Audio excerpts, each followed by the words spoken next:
So hello everyone. तो हमारे accounting की सीरीज में हमने 5 लेक्चर कंप्लीट कर लिए हैं, जिसमें हमने काफ़ी सारी चीज़ें कवर कर ली है। तो ये नेक्स्ट लेक्चर जो हमारा लेक्चर नंबर 6 है, उसमें हम करने वाले हैं डेप्रिसिएशन। तो देखिए, ये भी एक बहुत इंपॉर्टेंट चैप्टर है, डेप्रिसिएशन। तो चलो इसको शुरू करते हैं। पहले तो मैं बताता हूँ डेप्रिसिएशन होता क्या है। तो डेप्रिसिएशन को आप आसान भाषा में हिंदी में कहे तो कहते हैं घिसावट, या फिर मूल्यह्रास। मतलब किसी चीज़ का जो मूल्य है वो धीरे धीरे कम हो जाता है, उसको कहते हैं डेप्रिसिएशन। जैसे कि एग्जांपल के लिए आपने कोई मशीनरी ली, मान लो आपने 1,000 रुपये की कोई मशीनरी ली इस साल। तो अगली साल अगर आप उसको बेचोगे कहीं पे तो 1,000 रुपये की नहीं बिकेगी। क्यों? क्योंकि उसकी वैल्यू कम हो गई है। तो ये जो वैल्यू कम हुई है, इसकी इसी को हम कहते हैं डेप्रिसिएशन। ठीक है, आपको समझ आ गया होगा डेप्रिसिएशन क्या होता है। अब अकाउंटिंग में हम डेप्रिसिएशन कैसे पढ़ेंगे वो देखते हैं। तो पहली चीज़ तो जो डेप्रिसिएशन है वो एक रेवेन्यू एक्सपेंस है। Revenue expense. रेवेन्यू एक्सपेंस क्या होते हैं? जो रिकरिंग इन नेचर होते हैं। एक तो कैपिटल एक्सपेंस होते हैं, एक रेवेन्यू एक्सपेंस होते हैं। तो डेप्रिसिएशन हमारा रेवेन्यू एक्सपेंस होता है। क्यों? क्योंकि ये कोई वन टाइम चीज़ नहीं है, मतलब वन टाइम प्रोसेस नहीं है, ये कंटिन्यूस प्रोसेस है। कंटिन्यूस प्रोसेस है, इसलिए इसको हम रेवेन्यू एक्सपेंस में काउंट करते हैं। और जैसे अब डेप्रिसिएशन किस पे लगाया जाता है? डेप्रिसिएशन लगाया जाता है फिक्स्ड एसेट्स पे। मैंने पिछली क्लास में आपको, पुरानी क्लासेस में बताया था, शायद पहली या दूसरी क्लास में, कि फिक्स एसेट को हम दो टाइप में डिवाइड कर देते हैं।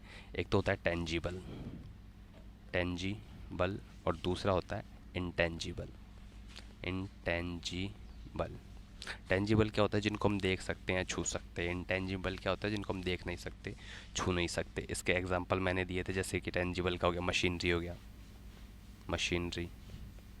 इंटेंजिबल का जैसे मान लो ट्रेडमार्क हो गया, ट्रेडमार्क। कॉपीराइट हो गया। ये सब चीज़ें इंटेंजिबल है। तो जब हम टेंजिबल के लिए बात करते हैं, टेंजिबल का लिए बात करते, तो उस प्रोसेस को बोलते हैं हम डेप्रिसिएशन। डेप्रिसिएशन। लेकिन सेम अगर हम डेप्रिसिएशन ही बोलें, इंटेंजिबल को अकाउंटिंग की भाषा में अगर उसका डेप्रिसिएशन हो रहा है तो उसको बोलते हैं अमोर्टाइजेशन। बस यही है, अमोर्टाइजेशन। कि भाई अगर हम पढ़ रहे हैं टेंजिबल एसेट्स के डेप्रिसिएशन को तो उसको तो डेप्रिसिएशन कहेंगे। लेकिन अगर इंटेंजिबल के डेप्रिसिएशन की बात करें तो हम उसको अकाउंटिंग की भाषा में अमोर्टाइजेशन कहते हैं। ठीक है, आपको इतना क्लियर हो गया होगा डेप्रिसिएशन होता क्या है। डेप्रिसिएशन होता है किसी के मूल्य में गिरावट होना। जैसे मैंने आपको एग्जांपल दिया कि आपने इस साल कोई 1,000 रुपये की चीज़ खरीदी, तो अगली साल तक मान लो ये 900 की हो जाएगी या फिर 800 की हो जाएगी, या उसका जो भी प्राइस है उसका कम हो जाएगा। वही क्या है? वही डेप्रिसिएशन है, उसी को डेप्रिसिएशन कहते हैं। अब उसके कॉजेज़ देखते हैं, डेप्रिसिएशन के क्या क्या हो सकते हैं कॉजेज़। ठीक है, तो जैसे पहला हम देखते हैं wear and tear. Wear and tear, ये हम अकाउंटिंग की भाषा में इन चीज़ों को ऐसे बोलते हैं, वियर एंड टीयर। इसका मतलब क्या होता है कि due to usage. Due to usage, अगर कोई मशीन है उसको काम में लिया जा रहा है तो उसका डेप्रिसिएशन हो रहा है, तो उसको हम कहेंगे वियर एंड टीयर। ठीक है। दूसरा, passage of time. Passage of time. Passage of time का मतलब है कि मान लो कोई मशीनरी उसका यूज़ नहीं हो रहा है, तब भी उसकी वैल्यू तो कम ही हो रही है। तो इसका पैसेज ऑफ टाइम का मतलब होता है even without usage. Even without usage. ठीक है। और एक तीसरा टर्म आता है ऑब्सोलेसेंस। ऑब्सोलेसेंस ये एक टर्म है। जैसे इसका मतलब क्या होता है, जैसे मैं आपको पूरा समझाऊं, एक एक्स्ट्रा ऑर्डनरी डेप्रिसिएशन, इसका मतलब डेप्रिसिएशन ही है, डेप्रिसिएशन ही है। लेकिन ये डेप्रिसिएशन क्या है? एक्स्ट्रा ऑर्डनरी है। Extra ordinary, extra ordinary depreciation. Extra ordinary in the sense कि जैसे बहुत ही ड्रास्टिकली उसका डेप्रिसिएशन हो जाना। जैसे कि कोई मशीनरी 1000 रुपये की है, तो वो ऐसे नॉर्मल डेप्रिसिएशन चल रहा है, तो मान लो एक साल में उसका 100 रुपये कम हो रही है, अगले साल 90 रुपये कम हो रही है, अगले साल 9 रुपये कम हो रही है, ऐसे कम हो रहा है। लेकिन ड्रास्टिकली चेंज हो रहा है, एक्स्ट्रा ऑर्डनरी हो रहा है, मतलब 1000 रुपये की है तो वो अगले साल उसको 900 रुपये का ही डेप्रिसिएशन हो गया, इसको कहते हैं एक्स्ट्रा ऑर्डनरी हो रहा है। तो इसके जैसे क्या क्या रीजन्स हो सकते हैं वो हम देखें तो, जैसे मान लो कोई टेक्नोलॉजिकल चेंज ही आ गया पूरा, आपने किसी चीज़ को मैन्युफैक्चर आपने किसी चीज़ को मैन्युफैक्चर करने की कोई मशीन खरीदी थी, ये कोई मशीन थी, लेकिन इसमें क्या हुआ, एक नई टेक्नोलॉजी आ गई, आपने खरीदी 1000 रुपये की, और 10 दिनों बाद एक नई टेक्नोलॉजी आ गई जो इस मशीन का काम और भी बेटर तरीके से कर सकती थी, या फिर इस मशीन का पूरी तरह यूज़ ही ख़त्म हो गया, तो ये आपके कोई काम की नहीं रही। तो ये टेक्नोलॉजिकल चेंज आने की वजह से आपका जो डेप्रिसिएशन हुआ उसको हम ऑब्सोलेसेंस कहेंगे, ठीक है। और जैसे और कोर्स क्या हो सकता है कि इम्प्रूवमेंट हो गया, कोई इम्प्रूवमेंट्स इन प्रोडक्शन मेथड कि भाई कुछ हम किसी तरीके से कोई प्रोडक्शन कर रहे थे इस मशीन से, लेकिन इस चीज़ में कोई चेंज आ गया कि हम इस तरीके से अब नहीं करेंगे, कुछ और चीज़ से करेंगे, वो भी उसका एक एक्स्ट्रा ऑर्डनरी डेप्रिसिएशन हो सकता है। मान लो कि change in market demand,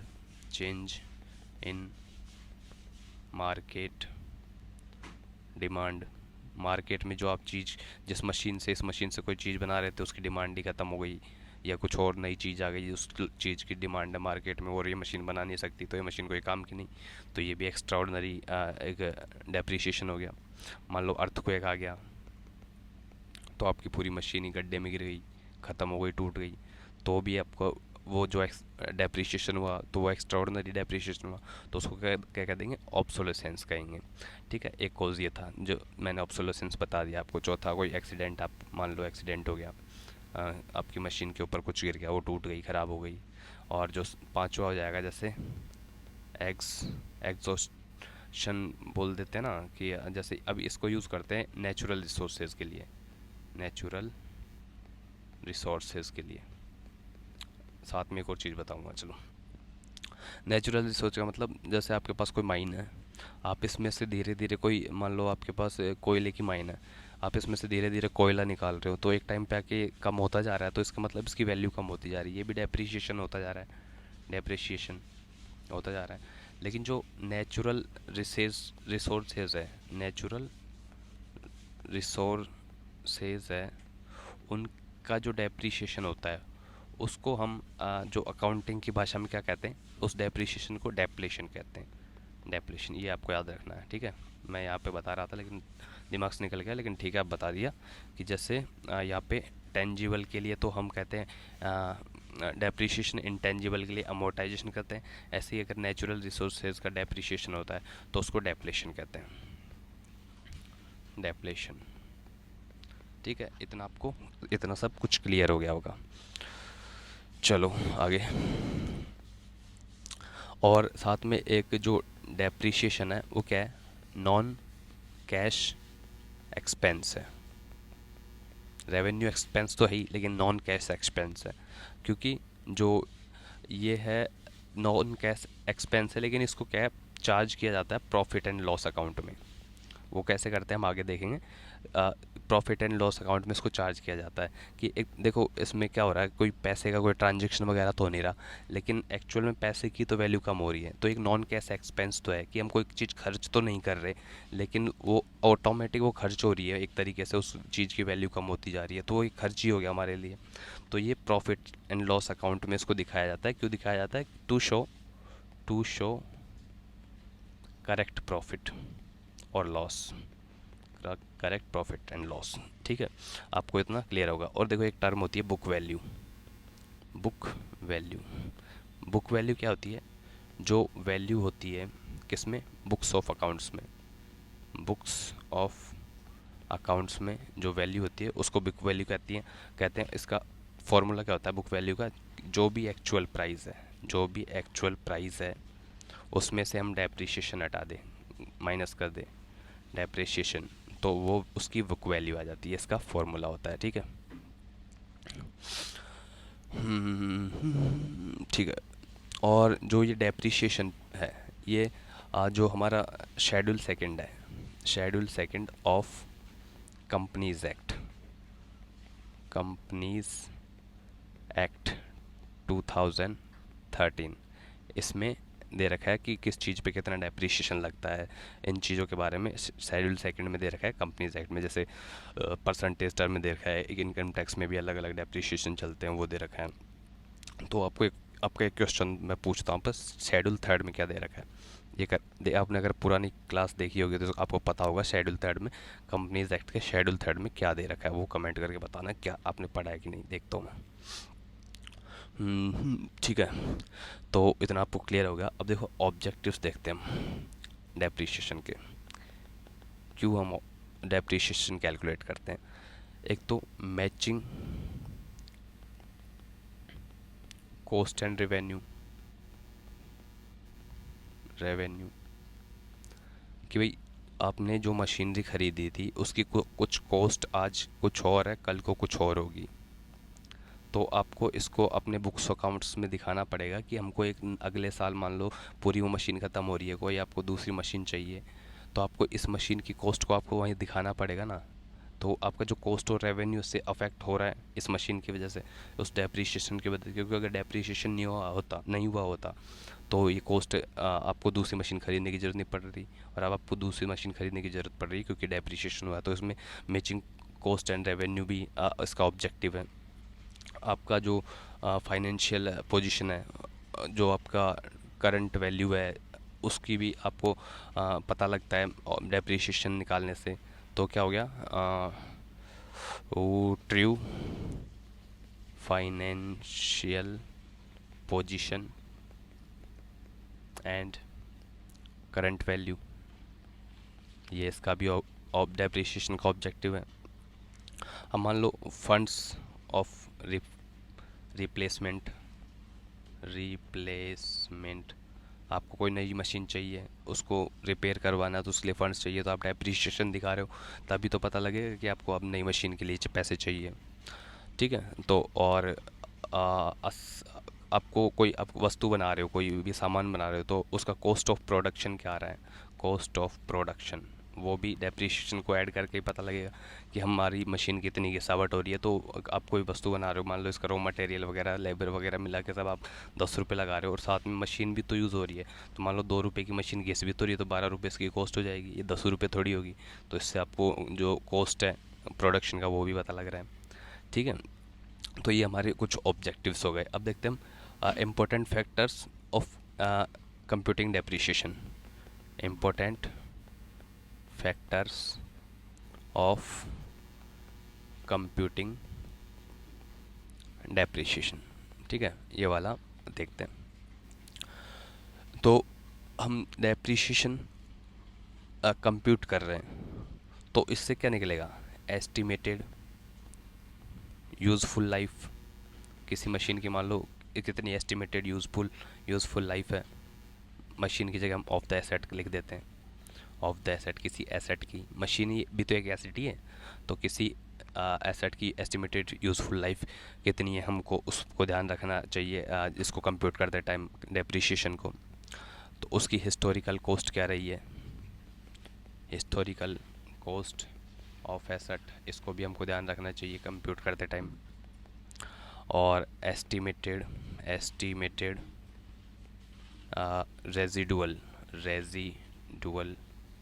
value of the asset, इसको भी हमको ध्यान रखना चाहिए।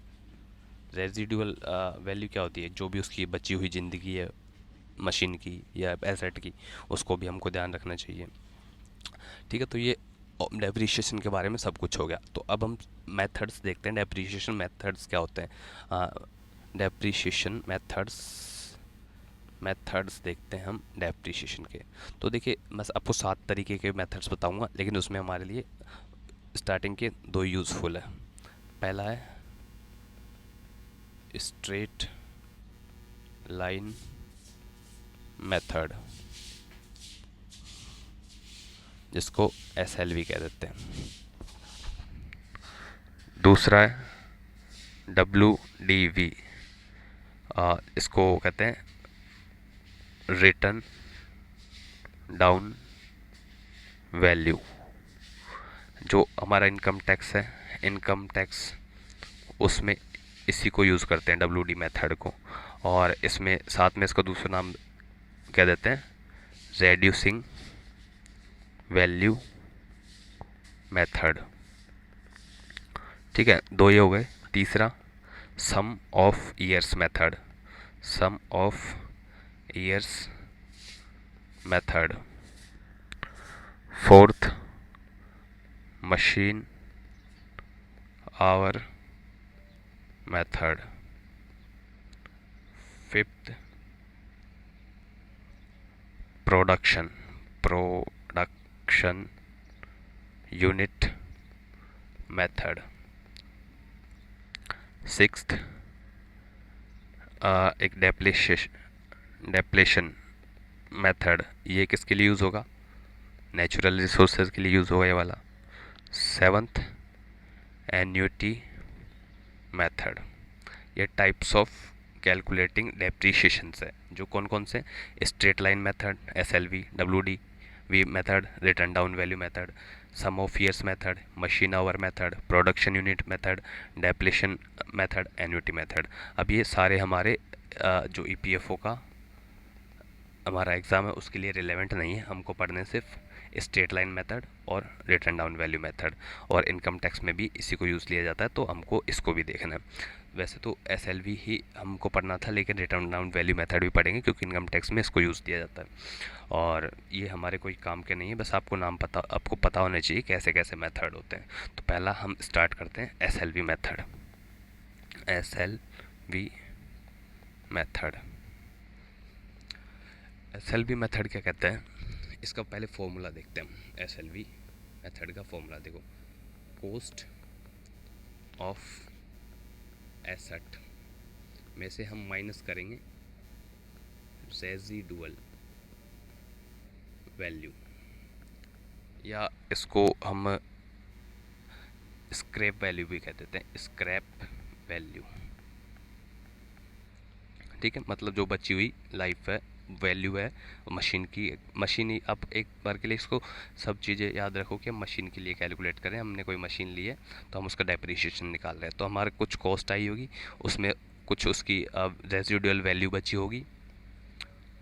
वैसे सबकी दी जाती है कि इसकी इतनी वैल्यू है, रेजिडुअल वैल्यू, और number, life of asset, life of asset in years. तो ये लाइफ ऑफ एसेट्स उसमें दी जाती है। जैसे हमारे इनकम टैक्स में भी किसी मशीन की उस पर डेप्रीशिएशन कितना चार्ज होगा, उसकी वैल्यू कितनी होगी, या फिर आप जैसे कहीं मशीन खरीदने जाओगे तो वो आपको बताएगा कि इसकी वैल्यू 10 साल की है, इसकी लाइफ 10 साल की है। और इनकम टैक्स में आपके पास डेप्रीशिएशन की लिस्ट होगी कि इस पर इतना डेप्रीशिएशन आपको चार्ज करना है। तो इससे आपको क्लियर नहीं हुआ होगा तो एक एग्जाम्पल देखते हैं हम इसको कैसे यूज़ करते हैं। एग्जाम्पल देखो, जैसे कोई मशीन की कॉस्ट है, मशीन की कॉस्ट मान लो हमने वो मशीन खरीदी 1 लाख रुपए में। ठीक है, हो गया क्या 1 लाख? हो गया, ये ज़्यादा हो गया, 10 लाख हो गया शायद, 10 लाख हो गया, इसको हटाओ, 1 लाख करते हैं। ठीक है, 1 लाख रुपए उसकी कॉस्ट है। उसका जो स्क्रैप या रेजिडुअल वैल्यू है वो मान लो 10,000 है, 10,000 है, और उसकी जो लाइफ है वो कितनी है, मान लो 5 ईयर्स है। तो आप इस पे डेप्रीशिएशन चार्ज करो। और SLV जो मेथड है वो हर साल सेम होता है, same, every year, every year, every year, ये हर साल सेम होगा। जैसे आप एक बार निकालोगे तो हर साल उतना ही डेप्रीशिएशन उस पर लगेगा। इस मेथड से अगर आप डेप्रीशिएशन निकाल रहे हो तो अब इसको हम फार्मूला में रख देते हैं। फार्मूला क्या था डेप्रीशिएशन का हमारे, इसका जो कॉस्ट ऑफ एसेट है कितनी थी, 1 लाख, उसमें से हम रेजिडुअल वैल्यू कितनी मानी हम, 10,000, और लाइफ कितनी है, 5 साल। तो ये कितना आ जाएगा, 90 बचेगा, 90,000 बटा 5 मतलब 18,000, 18,000 डेप्रीशिएशन होगा उसका, 18,000 रुपये डेप्रीशिएशन होगा उसका एवरी ईयर, एवरी ईयर, हर साल उसकी वैल्यू 18,000 से कम हो जाएगी। आई होप आपको भी क्लियर हो गया होगा। तो देखो, इसकी जब हम एंट्री करते हैं जर्नल में, इसकी जब एंट्री करेंगे जनरल में, तो एट ईयर एंड पे इसकी एंट्री क्या होगी आप बताओ, आपने पढ़ा होगा, मैंने आपको जनरल एंट्री बताई थी फोर्थ लेक्चर में, तो आपको पता होना चाहिए। तो इसकी एंट्री देखो मैं बता देता हूँ अभी, लेकिन क्यों होता है कैसे होता है वो आप फोर्थ लेक्चर रिवाइज कर लेना। अगर मैं आपको यहाँ बता भी दूंगा और आपने वो नहीं पढ़ा तो भी समझ नहीं आएगा, तो आप पहले फोर्थ लेक्चर पढ़ना अगर आपको समझ नहीं आ रहा जो भी मैं एंट्री कर रहा हूँ। अगर ये मैं जो एंट्री करूँगा वो आपको समझ आ गया तो आपने मतलब फोर्थ लेक्चर अच्छे से किया है, नहीं तो आपने नहीं किया। तो इसकी एंट्री होगी depreciation account debit to machinery account. Depreciation account कितना, 18,000 से, 18,000 आया था ये, 18,000 पर ईयर, और ये 18,000 से। ये इसकी होगी एंट्री किस में, जनरल एंट्री। लेकिन मैंने आपको बताया कि इसको पी एन एल अकाउंट में डालते हैं हम, तो इसमें पी एन एल अकाउंट में इसकी एंट्री कैसे होगी, profit and loss account debit to depreciation account. यहाँ पे 18,000, उसकी थोड़ी जगह छोड़ के 18,000 यहाँ लिख दें। ठीक है, तो ये आपका SLV मेथड हो गया, पूरा स्ट्रेट लाइन वैल्यू मेथड हो गया। दूसरा, यहाँ दूसरा पेज लेता हूँ। दूसरा मेथड कौन सा है, WDV method, return down value method, और इसको साथ में क्या कह देते हैं, रिड्यूसिंग बैलेंस मेथड। ठीक है, तो इसका भी देखो फॉर्मूला क्या होता है, इसका फॉर्मूला होता है डेप्रिसिएशन आपको चार्ज करना है जो आपका ओपनिंग वैल्यू है, और जो लाइफ ऑफ एसेट है, लाइफ ऑफ एसेट है वो किस में, परसेंटेज में। ठीक है, तो जैसे मैं आपको बताऊं, आप इसकी लाइफ ले लो, कोई आपकी कॉस्ट ले लो, ओपनिंग वैल्यू 1,00,000 रुपये ले लो आप, मान लो किसी आपकी कॉस्ट है 1,00,000 रुपये, 1 2 3 4 5, 1,00,000 रुपये आपकी कॉस्ट है। उस पे जो उस डेप्रीशिएशन है वो मान लो 20% निकल के आ रहा है। आप कैसे निकालोगे 20%, जैसे मान लो लाइफ है उसकी 5 साल की, 5 ईयर्स की, तो 100/5 करोगे आप, 20 आ गया, तो ये 20% उसका डेप्रीशिएशन हो रहा है हर साल। तो अब इसको आप हर साल 20% डेप्रीशिएशन करोगे इसका, जैसे 1,00,000 का पहले आप 20% डेप्रीशिएशन करोगे तो कितना हो जाएगा, 20,000 रुपये डेप्रीशिएशन हो जाएगा, 20,000। बची वैल्यू कितनी उसकी अगले साल, 80,000। अब 80,000 पे आपको फिर से 20% डेप्रीशिएशन लगाना है, सॉरी लिखना है, 80,000 पे आपको फिर से डेप्रीशिएशन लगाना है। जो भी आएगी उसमें से आपको इस वैल्यू 80,000 में से उसको घटा देना है, फिर जो वैल्यू आएगी उस पर फिर 20% डेप्रीशिएशन लगाना है, ऐसे करके ये चलता रहेगा। ठीक है, ये आपका रिटर्न डाउन वैल्यू मेथड हो गया, जो ये दो ही हमारे लिए इम्पोर्टेंट था। चलो एक तीसरा मैं ये भी बता देता हूँ आपको, सम ऑफ डिजिट। ये कभी कभी पूछ लिया जाता था, बाकी और कुछ नहीं, और बिल्कुल नहीं पूछे जाएंगे, ये गारंटी है। सम ऑफ डिजिट मेथड, इसमें देखो क्या होता है, ये एक एक्सीलरेटेड डेप्रिसिएशन मेथड होता है, मतलब इसमें स्पीड से डेप्रिसिएशन काउंट होता है। जनरली ऐसा नहीं होता है, इसलिए इसको बहुत कम यूज़ किया जाता है, कुछ ही जगह पे इसको यूज़ किया जाता है। तो इसका देखो फॉर्मूला होता है, जैसे जो उसका डेप्रिसिएशन निकालेंगे उसका फॉर्मूला रहेगा remaining life of asset sum of years sum of digits of years. इसको मल्टीप्लाई करते हैं कॉस्ट माइनस जो आपकी स्क्रैप वैल्यू होती है उससे। ठीक है, ये तो उसका फॉर्मूला होता है जनरली, लेकिन जैसे मैं यार इसका एग्जांपल देखो, जैसे मान लो आप कॉस्ट मान लो किसी मशीन की आपकी 50,000 रुपये थी। ठीक है, उसका जो स्क्रैप वैल्यू था वो था 5,000, लाइफ ले लिया आपने 5 साल। तो अब इसका इससे सम ऑफ डिजिट मेथड से आप इसका डेप्रिसिएशन काउंट करो। तो पहले तो आप सम ऑफ डिजिट करो, sum of digits of years. Years कितनी लाइफ 5 साल है, तो आप इसका डिजिट का करो, 5 तक करो, 1 2 3 4 5, कितना हो गया, 10 15 15 हो गया। फिर आपको क्या करना है, अब इसको फॉर्मूला में आपको सेट करना है। अब इसकी रिमेनिंग लाइफ कितनी है, जैसे पहले साल अगर आप काउंट करते हो तो 5 साल पहले साल थी, तो उसमें 15 से डिवाइड करना है और आपको 45,000 उसकी से मल्टीप्लाई कर देना है, क्योंकि इसको एक्चुअल कॉस्ट हमने कितनी मानी 50,000, 5,000 उसकी हमने स्क्रैप वैल्यू मानी, तो ये 45,000 बच गया। ठीक है, तो उसको 45,000 से मल्टीप्लाई कर देना है। तो ये कितना हो गया, 3 बार कट गया तो 15,000 आ गया यहाँ। 15,000 उसका पहले साल डेप्रिशिएशन हो गया ईयर 1 में। ईयर 2 की बात करें तो अब उसकी वैल्यू इसकी लाइफ 4 साल बची, और जो सम ऑफ डिजिट है वो 15 है, और 45,000 उसका जो कॉस्ट माइनस स्क्रैप वैल्यू हमने ये डाली थी। तो अब ये कितना आ जाएगा, ये आ जाएगा 12,000। 12,000 उसके सेकेंड ईयर उसका डेप्रीशिएशन हो गया। इस तरीके से ये चलता है। ठीक है, तो ये वाली क्लास में इतना ही आपका डेप्रीशिएशन का होएगा, इससे ज़्यादा कुछ नहीं पूछा जाएगा। स्ट्रेट लाइन मेथड आपने देख लिया, रिटर्न डाउन वैल्यू मेथड देख लिया, तो इनकम टैक्स में ये वाला यूज़ होता है। ठीक है, इसको ध्यान रखना। जिसको हम रिड्यूसिंग वैल्यू मेथड कहते हैं, सम ऑफ ईयर्स मेथड भी देख लिया हमने, मैंने इसका भी एग्जाम बता दिया, और इसके आपके से नहीं पूछा जाएगा, तो फालतू चीज़ें पढ़ने की ज़रूरत नहीं, बस आपको पता होना चाहिए कौन कौन से मेथड होते हैं।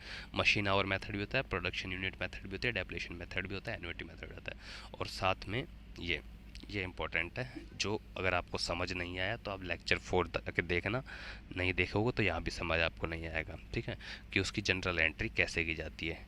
तो ईयर के एंड में depreciation account debit to machine account 18,000, उसके आगे 18, और उसको फिर प्रॉफिट लेस अकाउंट में दिखाया जाता है। क्यों दिखाया जाता है, क्योंकि ये वैसे तो एक नॉन कैश एक्सपेंस है, जिसको हम काउंट नहीं कर सकते, क्योंकि कोई पैसा थोड़ी जा रहा है, लेकिन फिर भी हम इसको पी एंड एल अकाउंट में डालेंगे। पी एंड एल अकाउंट में डालेंगे, क्यों डालेंगे, ट्रू प्रॉफिट जानने के लिए, करेक्ट प्रॉफिट जानने के लिए, या लॉस जो भी हो रहा है वो जानने के लिए इसको हम डालेंगे। तो ठीक है, थैंक यू सो मच। इस क्लास में इतना ही, डेप्रिशिएशन का पूरा चैप्टर कंप्लीट हो गया, और अगले जो हमारा चैप्टर होगा वो उसमें हम पढ़ेंगे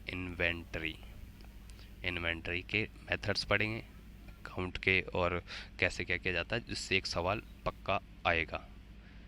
आपके पिछले साल भी आया था, वो पिछले प्रीवियस ईयर में भी आया था, और इस साल भी आएगा, तो मेक श्योर आप इन्वेंटरी वाला टॉपिक अच्छे से देखेंगे।